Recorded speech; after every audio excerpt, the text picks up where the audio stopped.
December 2021 MDC paper. And when you look at the required part, we are told to evaluate the proposal. We evaluate the proposal, stop the production of school desks in December 2021, basing on a break-even point. Okay, so I want we discuss this. It was a good question. It was a good question containing both the standard costing and the CVP.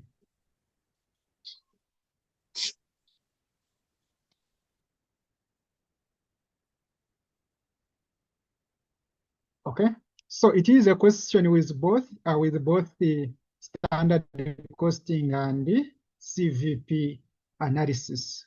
So when you're given a question like this, and you are told to evaluate the proposal to stop the production of school desks using break-even point. Of course, as you read the case study, you should be knowing what is all about break-even as you read the case study. Because the moment you start reading the case study when you have not understood the required part, it will be hard for you to pass a number.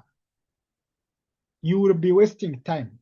So if it's a question involving break-even, how do you actually use break-even point? Do you know the formula? It's something that you need to know. Here they are talking about the production of school desks. So it means that when you are looking at part A of this question, you should be knowing that if I'm to get break-even point, if I'm to use break-even point, we normally look at two things. We normally look at break-even point in units and break-even point in amount. Okay? The moment you understand that, then it will be easy. It will be easy for you to even pick information from the case study. You know how you can actually get the information from the case study. Okay? Now, if you are to use break-even point, break-even point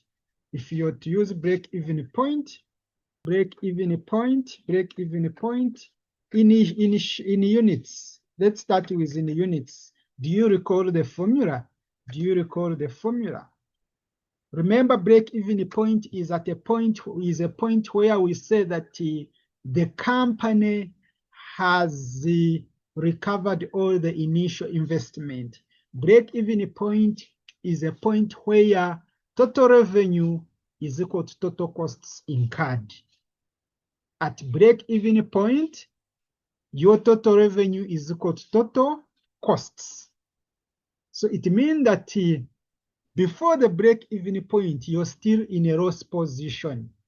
But after the break-even point, whatever you sell, you will be earning profits.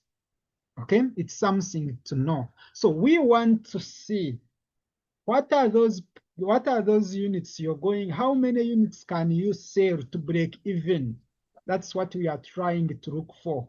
How many units can you sell to break even? And for me to get this, I am going Excuse me, Abe. Yes, please. We are doing which question, which year? It is December 2021. Question 5. Question 5, part A.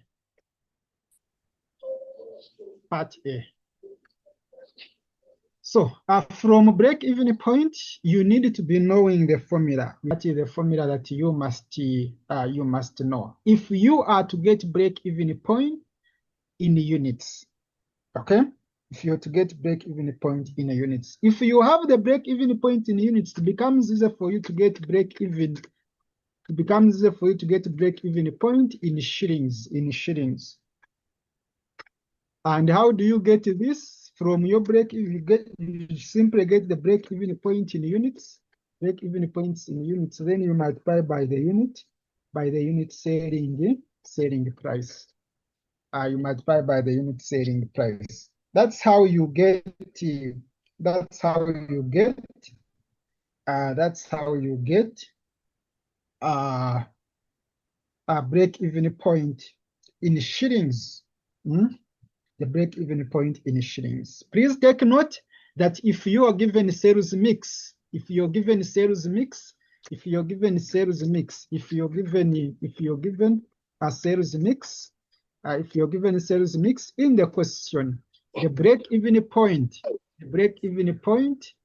in units, the break-even point in units will be the break-even point in units will be the break-even points in units will be where you have contribution per unit. You say you put the weighted average. You put the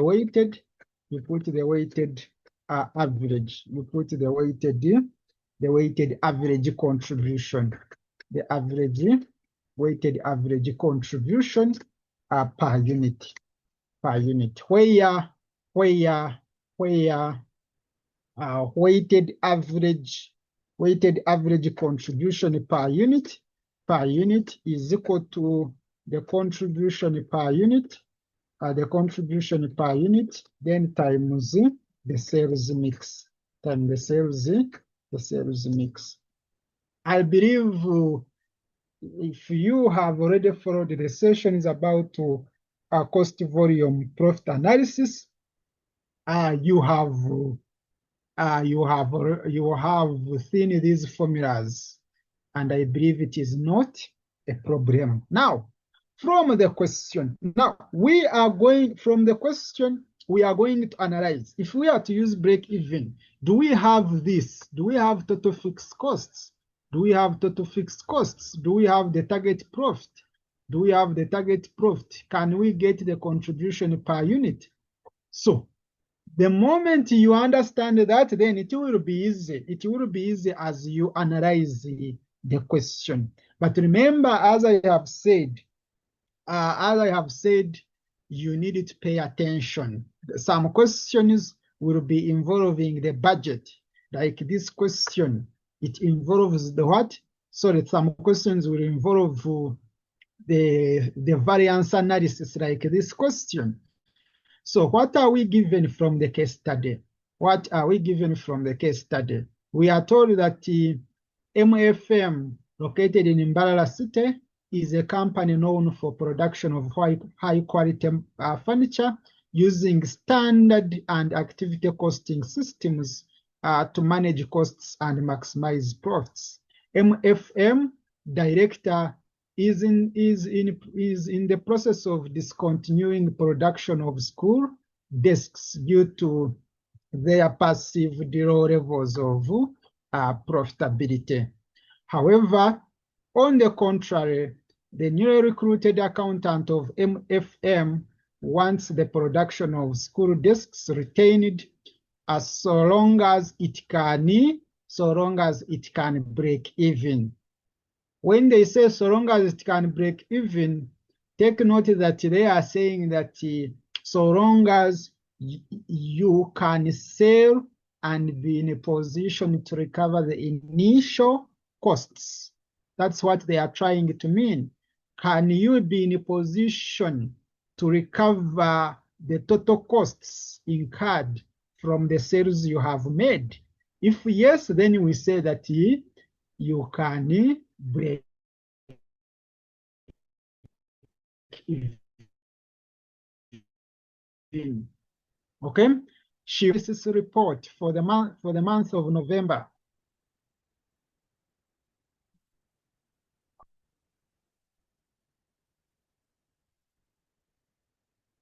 She further explained, confirm that you can hear me.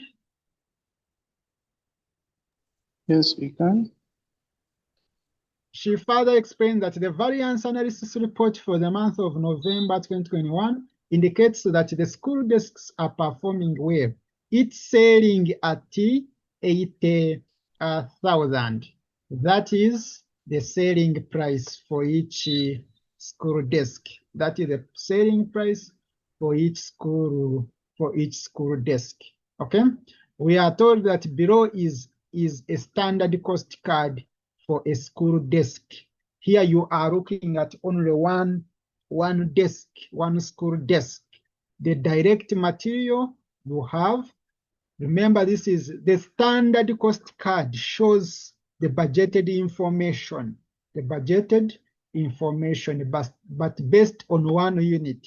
Okay, if you are to make if you are to make a one school desk, you will need to incur a cost of direct materials equaling to 57,000, direct wages equaling to this, variable overheads and fixed overheads.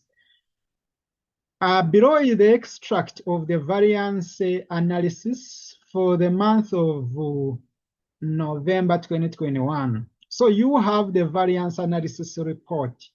And the variance analysis report, it is showing us the variance. You have the total direct material costs, total direct material cost variance. You are given the variance direct. You are given the variance direct. Okay, and if it's F, it means that variance is favorable. That variance is favorable, or it is positive. Okay, you are given the total direct labor cost variance.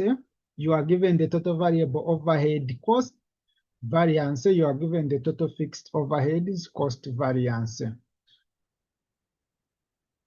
Okay, we are told that MFM produced and sold 4,800 school desks.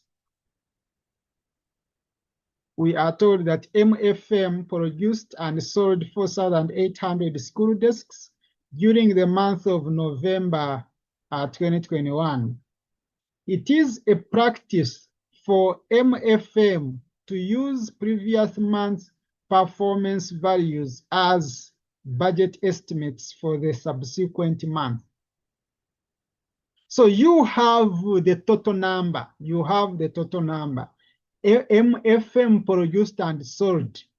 MFM produced and sold 4,800 school desks during the month of what? During the month of November 2021. Okay. It is a practice for MFM to use the previous month performance values as the budget estimates for the subsequent month. A profit after tax, a profit after tax of this one. We have the profit after tax. That target profit we put in the formula is the profit this formula that we put here. The target profit you see here is the profit after tax. This is the profit after tax. This formula you see here, it is profit after tax. You get profit after tax over 1 minus tax rate if you're dealing with part profit after tax. But if you're given the profit before tax, if you're given profit before tax in the question, you simply get the total fixed costs, then plus the profit before tax. You don't say over 1 minus tax rate. No, you use 1 minus tax rate only and only if you're dealing with profit after tax. If I'm given profit before tax, I don't divide it by 1 minus tax rate. I only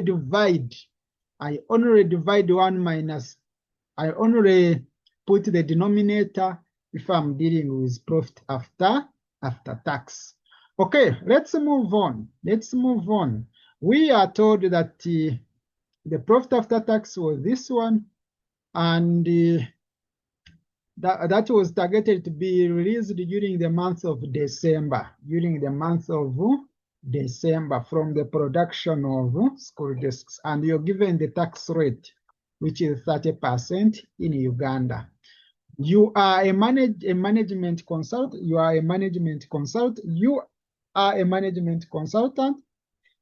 approached by the director of MFM for the advice on the matters at the company.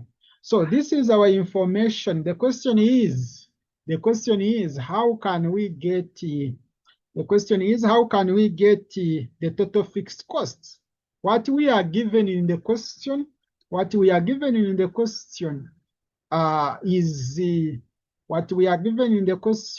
is the fixed overheads. But this is a fixed overheads for a school desk, the budgeted one. The company had budgeted to incur a fixed cost worth 4,200 per desk. That is the budget. But you see that you have a variance analysis report. You have a variance analysis report showing you that there was a total fixed overheads cost variance of that money. As you deal with this question, these figures you're putting here, the total cost here, it is the total actual cost, not the budgeted. It is the total actual fixed costs. It is the actual contribution. It is the actual contribution. It is the actual profit, not these things of budgeted. Now, as you answer, you are going to leave the first page. For you, you leave like the whole of the first page.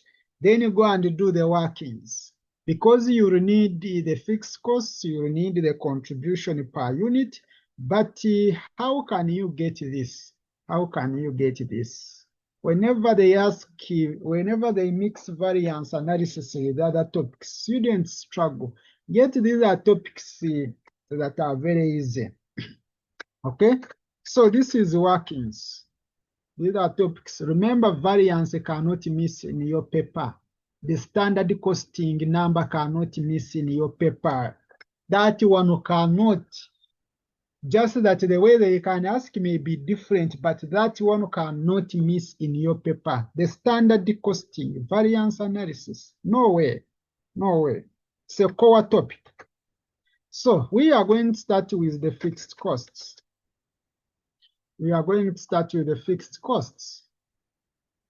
Now, how we need the actual fixed costs. How can we get the actual fixed costs? Now, from what we have the variance, but we also have, we can look at the budgeted fixed costs, the total budgeted fixed costs. And how can we get this budgeted fixed costs? I get the budgeted fixed cost per school desk, which is 4,200, times the number of desks that were produced during the month. That is 4,800. So I am going to get. These questions you just need to reason very fast. 4,008 times 4,800. How much do you get? This is 4,200. 4,200 times 4,800. That's what you get. Now you need the actual. Remember, we normally compare the budgeted with the actual. You compare it with the actual. What is the actual? You don't know it. The actual fixed costs. You don't know it, but you know the variance. The fixed overhead. Just put the variance to avoid wasting time, because here you were given the variance. And the variance was how much? The variance fixed overhead cost variance, it is 1,440,000. 1 million. This is 1,440,000. So can you get the actual?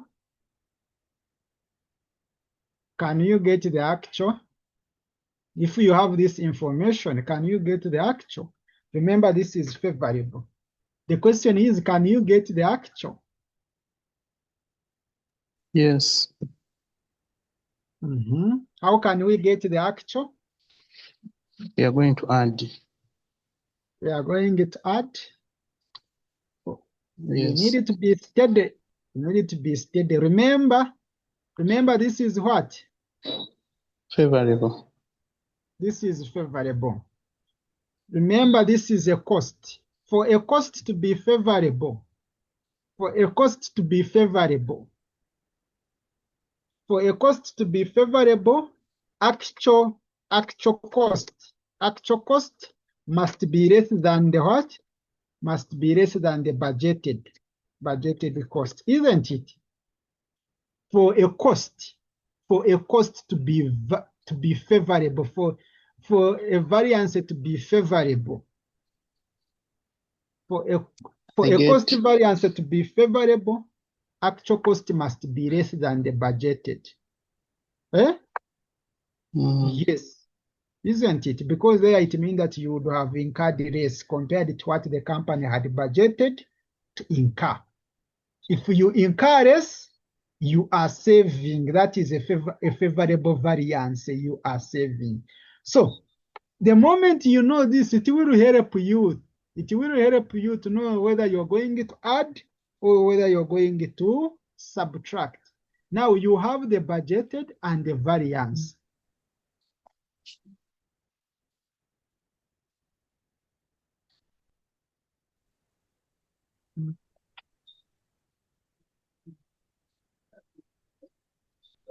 We have to subtract. So here we have to subtract. Always know that if you get the budgeted and you raise the actual, and the answer is if the budgeted is higher than the actual, then you will have an adverse variance. You will have an adverse variance. But if the budgeted is less than if the budgeted is greater than the actual, you will have a favorable adverse. So for this case, you will just subtract. You will just subtract. You get the 20, then subtract 14400. You subtract because we want to get a lower actual fixed cost. Let me hope it is okay. You have budgeted to incur this, but you have incurred actual of this. That one directly means that you have a favorable. That one directly means that you have a favorable variance. Is it okay? Yes, it is. Okay, then number two. Now from our formula, we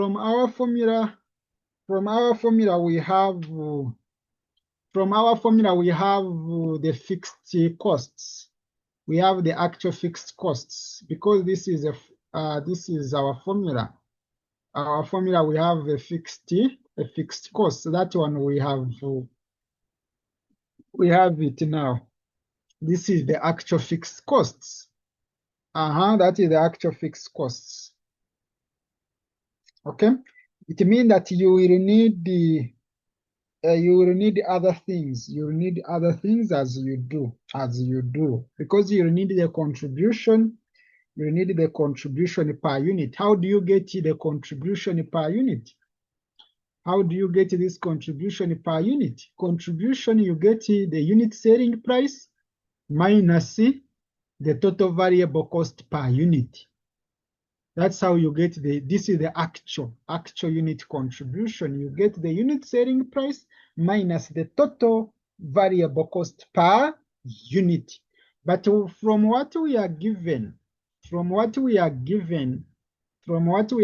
colleagues, from what we are given, you see that we are not given those variable costs per unit, just that we are given these are budgeted ones. We need the actual values. the actual variable costs. We need the actual variable costs. These are budgeted variable costs. The direct material costs, the wages, and variable overheads. These are budgeted ones, but we need the actual. We need the actual variable costs. So how do you get? You are going to first look at each separately. Of course, the variable costs, the actual variable costs here, the actual variable costs per unit, per school desk per unit will be, you need to look at the at direct materials. You need to look at direct materials. You need to look at the, okay, let's do one by one. Let me first look at the direct material costs. If you look at the direct material costs, you can see that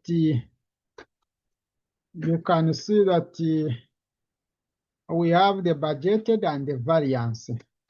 So if I want to get, first of all, I have the budgeted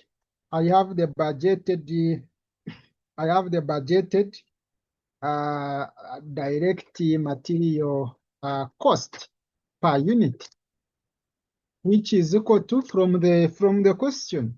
From the question, it was what? The budgeted direct material cost per school desk. Isn't it 57? This is the standard cost card. This is the standard cost card for a school desk, for one school desk. So here you're looking at one.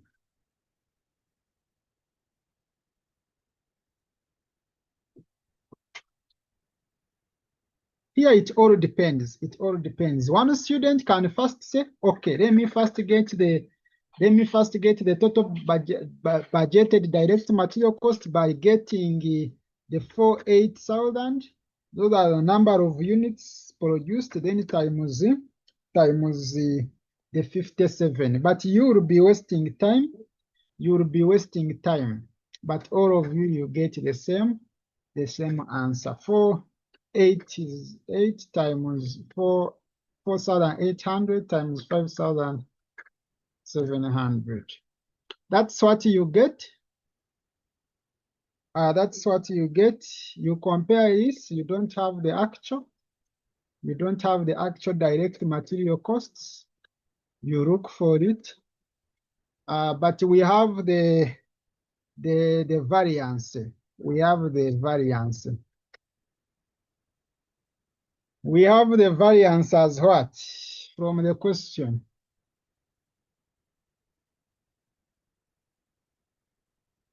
The total direct material cost variance is 3,600,000. 3,600,000. And this variance was what? Favorable, adverse from the question. Favorable, adverse. This was favorable from the question. So how can we get the actual? It is a cost. It is a cost. So for me to get the actual, I subtract. Just a minute. Yes, I do what? I subtract. Because for me to get a favorable variance, the actual cost must be less than the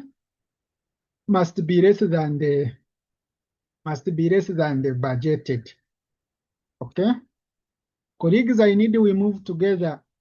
Where you are not speaking, you let me know. I need we move together. So that is, but we need the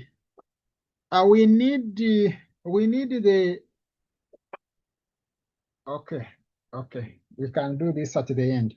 Okay, then next we have to look at also the direct wages. the direct wages. Look at the budgeted. Look at the budgeted direct wages, direct wage costs, which will be what? The number of school desks produced times per school desk you incur how much as direct wage. Per school desk you incur 10,500. 10,000. This is 10,500. How much do you get? This will be 4,800, then times 10,500. That's what I have. Then from the question, we have the variance. We have the variance. Okay, here you need the actual. You need the actual direct wages, direct wage cost, which you don't have. But you're given the variance. We are given the variance as what? We are given the variance. This is now the adverse. This is adverse. This is adverse. Please, now since it is adverse, we do what?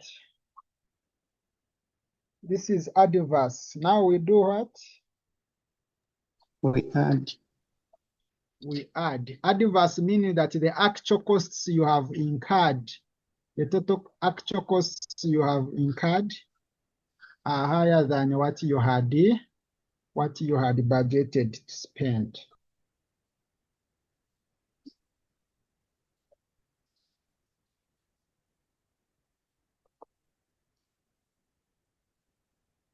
So that's what you have in a cell. Okay. This is okay. So we add, because here this is we are going to get this. The actual must be higher than the budgeted for the variance to be adverse if you're dealing with costs. So we are done. I have the total. I have the total here, which I will need later. Then next we have another variable is variable overheads. I also do the same. It is a sweet number. It is really a good number.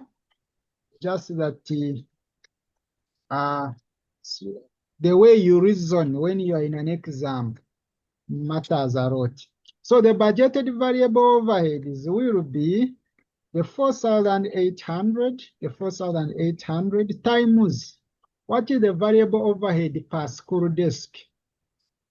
The variable overhead per school desk is 6,300. 6,300. This is 6,300. So when you multiply 4,800 times 6,300. Okay. I hope I have. Let me remove this as well. Okay, that's what I have. The variance is what? I don't have the actual. I am looking for this actual variable overhead. Then you compare it with, you look at the variance. The variance given from the question is what? The variance given is also adverse. So to get the actual, you add 1,296. This is 1,296. Okay, I add the 3 zeros. So to get the actual must be greater than the budgeted for the variance to be negative. This is adverse. And you're done. You're done. But now, for you, what do you need? Because that one matters a lot. Why are you doing this? You need the variable costs per unit. you need the variable costs per unit. So for me to get the variable costs per unit, the actual variable costs per unit per school desk will be the total variable costs. I divide it by the number of school disks. That's how I get. But do you have the total variable cost? The total variable costs will be what? I add now the total variable costs. You add. You have these ones. You have this one. The total actual variable costs. You have them. Do you agree? You have them. Just focus on the actuals. Get the actual direct material costs, then plus the actual direct wages, then plus the actual variable overhead. Because here you are looking at all the actual costs. So that is my total actual variable costs. Therefore, the variable costs per school desk will be equal to, I get this figure, I divide by the number of school desks, which is 4,800. 4,800.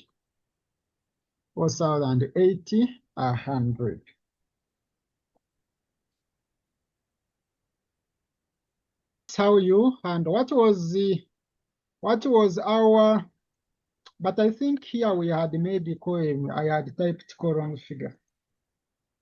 Excuse me. It was 57,000. You didn't tell me.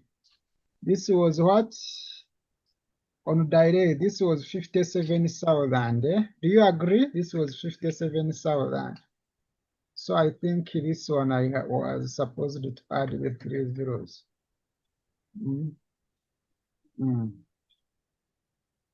Please, you adjust that. This was supposed to be 57. Okay, so that's what we have. That's what we have. But can you get the contribution? The contribution per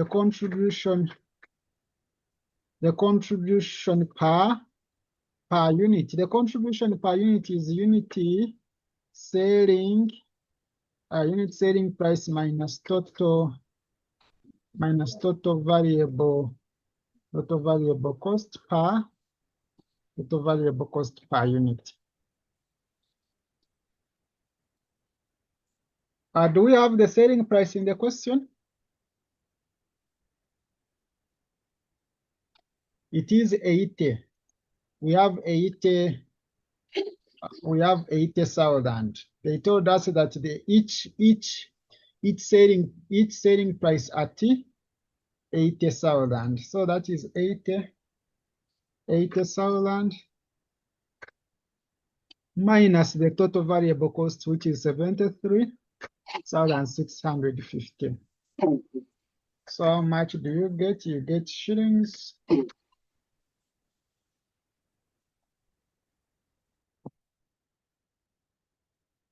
You get the 80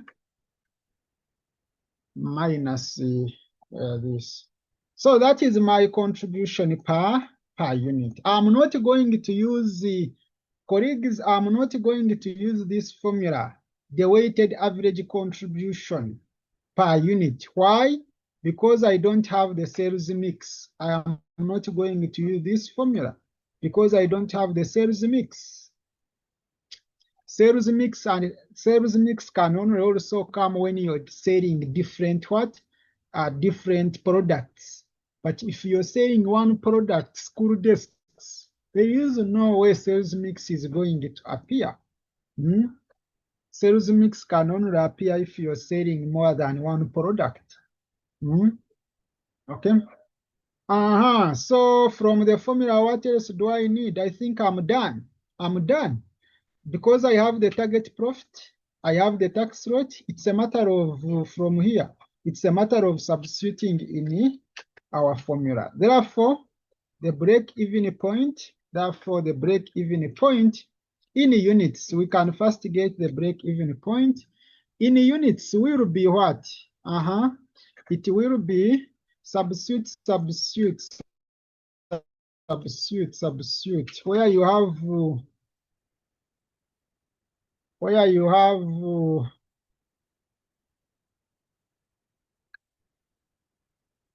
substitute where you have the fixed costs. We put how much? What is our actual fixed costs? Someone tell me. We have calculated this. It was what? The actual fixed cost, it was 18. It was 18,720,000. 18,720,000. 18,720,000. Then what is your target profit? The profit after tax from the question. The profit after tax from the question. The profit after tax from the question is this figure. That is the profit after tax.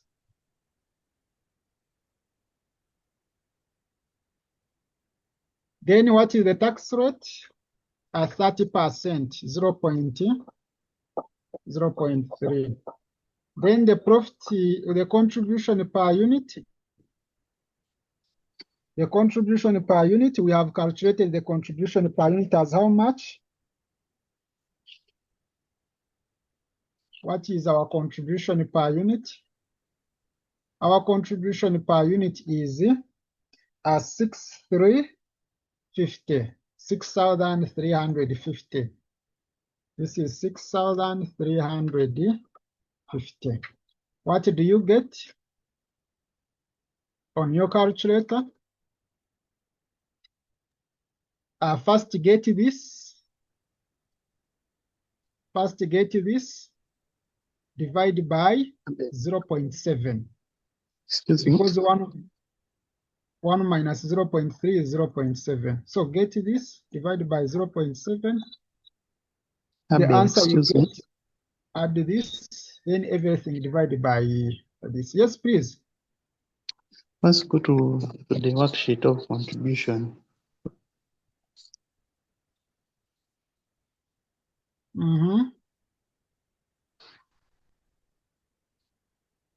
Yeah, you have 6,350. The other side you have written 6,360. This is what?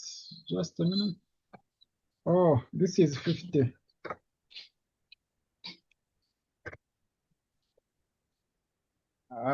So this is our contribution per unit.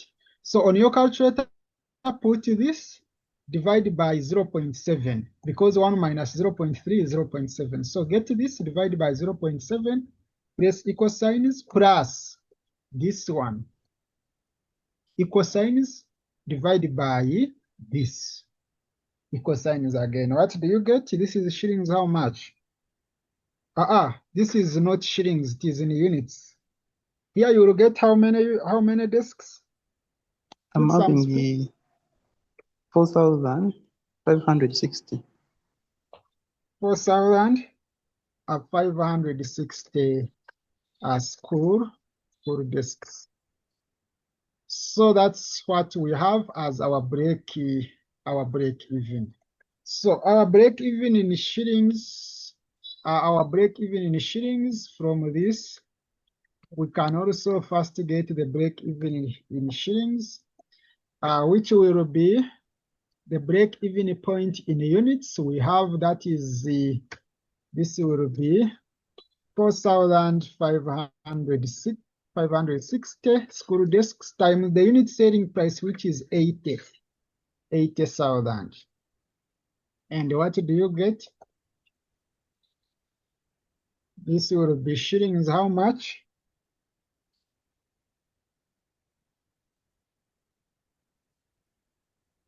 I'm having the 364 million point Pardon, 8 364.8 million. 364, Yeah, 800,000. 800,000. Okay. So that is your break-even point in shillings. That is your break-even point in shillings.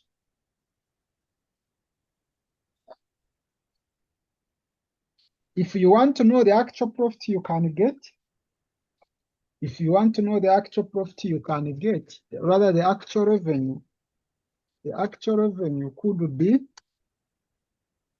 if you say the actual revenue was what? The actual revenue from the we had 4,800 units. Then this is times the selling price, which is 80. Now, the reason why I'm doing this, I want to comment. Here you get how much. If you were to just sell this, you get how much? That is on calculator. I'm having the 3 billion 840 million. That one. This is what you have. Yes.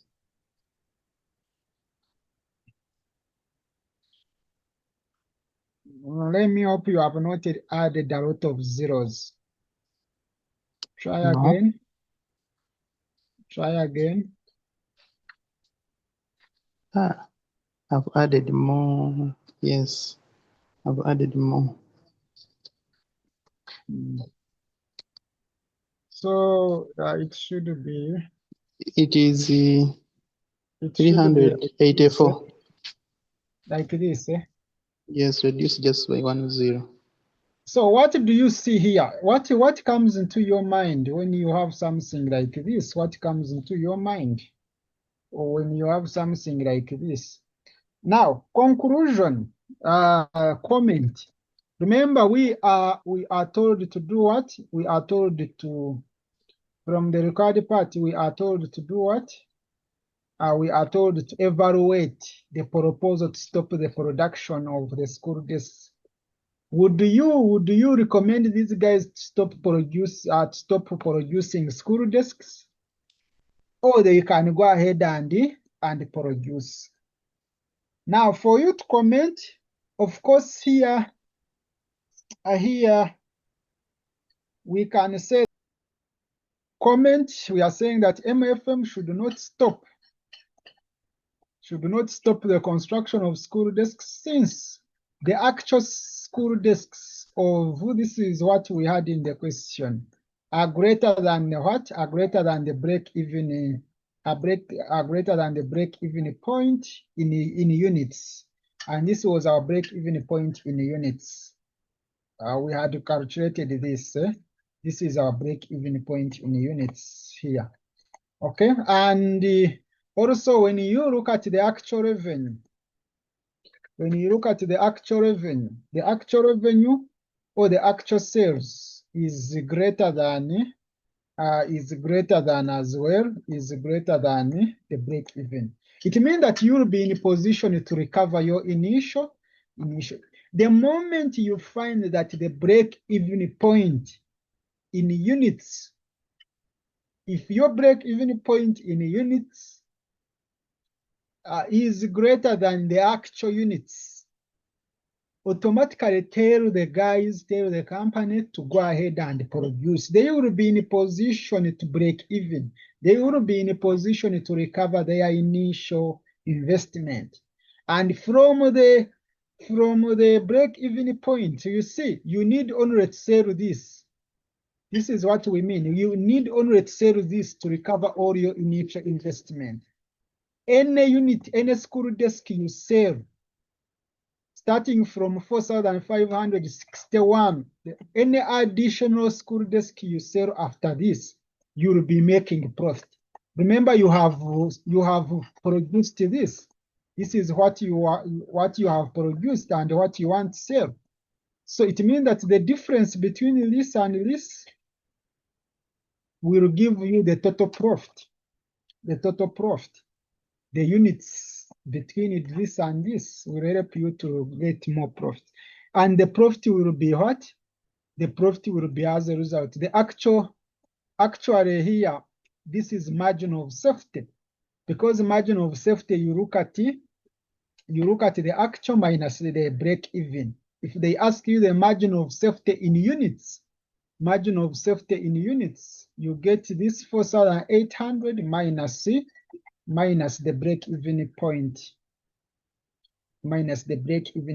in units. If they ask you the margin of safety in shillings, then it is actual revenue minus the budgeted minus the break-even point in shillings. Okay. Any question? Any question? So I'm done with that. I'm done with this. I'm done with this.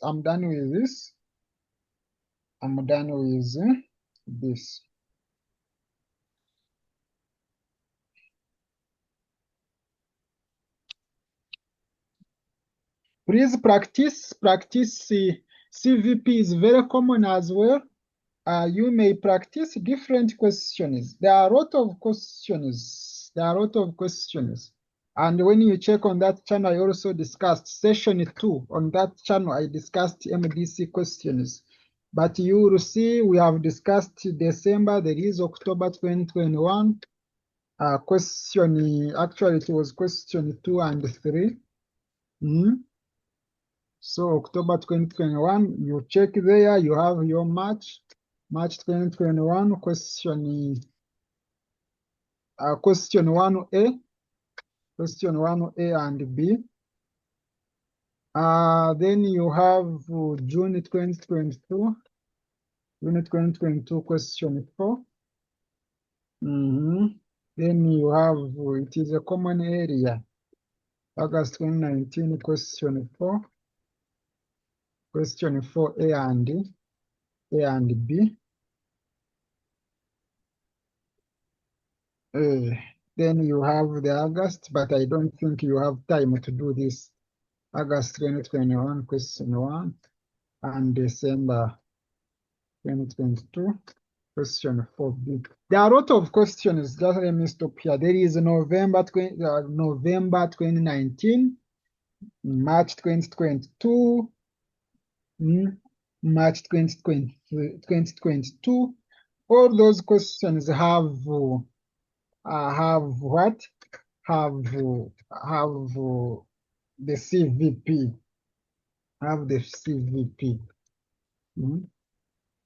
So you see it's a common area, so try to master. Some of the questions I discussed them. Check session 2 on CVP.